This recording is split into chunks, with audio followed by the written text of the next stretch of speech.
Ito pala yung napanalunan ko sa first set ng games, o diba? Sino ka, Jarn? Sound check, check, sound check. 1, 2, 3. 1, 2, 3.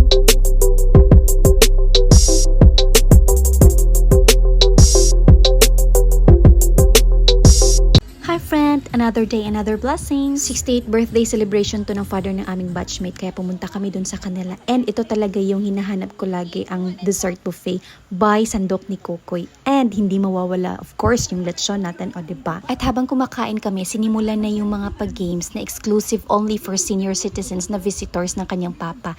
But then, eventually, inopen na siya for public kasi hindi naman lahat ng gores ay competitive. Kaya ayun, napanalunan namin yung dalawang questions ni Quincy. 100 pesos each for questions, kaya nag-line up kami to claim our prizes. And after the individual game, meron naman ding group game, kaya sumali na si Francis sa amin at itong dalawang batang pamangkin ni Ephraim. The MC explained the mechanics of the game, and lahat na to, besh, sago na ni siya, senior, gort, gulang, bata. As long as participative ka lang ng game, Gora Bells. This time, 500 pesos na yung price ng game, kaya 5 kaming nasa grupo, so tig 200 pesos each kami kung mananalo kami dito.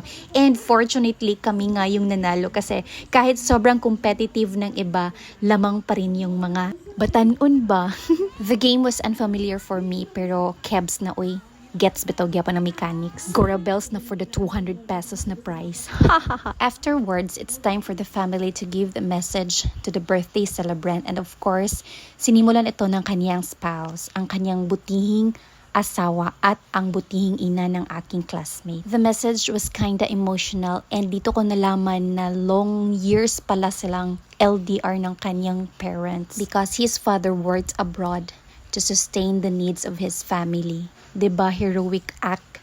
Kasi hindi lahat ng parents na kayang mapalayo sa kanilang pamilya for that long years. I cannot imagine the loneliness and longingness he had seeing his children grew from afar. Not just afar, but it's miles away from them. Pero sabi nga niya, kinaya niya lahat, mabigyan lang daw ng magandang buhay ang kanyang mga anak. Hats off din ako sa mama ni Ephraim dahil hindi madaling mapalayo sa minamahal sa buhay. At hindi madaling magpalaki ng mga anak ng nag-iisa dito. At habang maluha-luha akong nakikinig, I was distracted by this cute dog of them. Na tila bang siya rin mismo ay masayang-masaya sa pa-event na ito. Kahit saan talaga ako magpunta, aso pa rin yung nakikita ko. And afterwards, ay photo ops na sa mga pamilya at mga bisita ng birthday celebrant.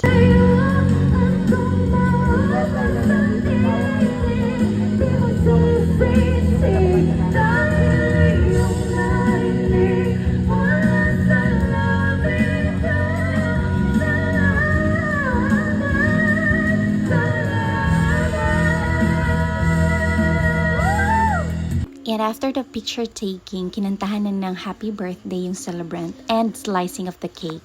And another games, which is nanalo na naman ako. And after sa lahat ng mga pag-games ay jamming na. Kumanta na naman ulit yung dalawang sisters and everyone enjoyed the night.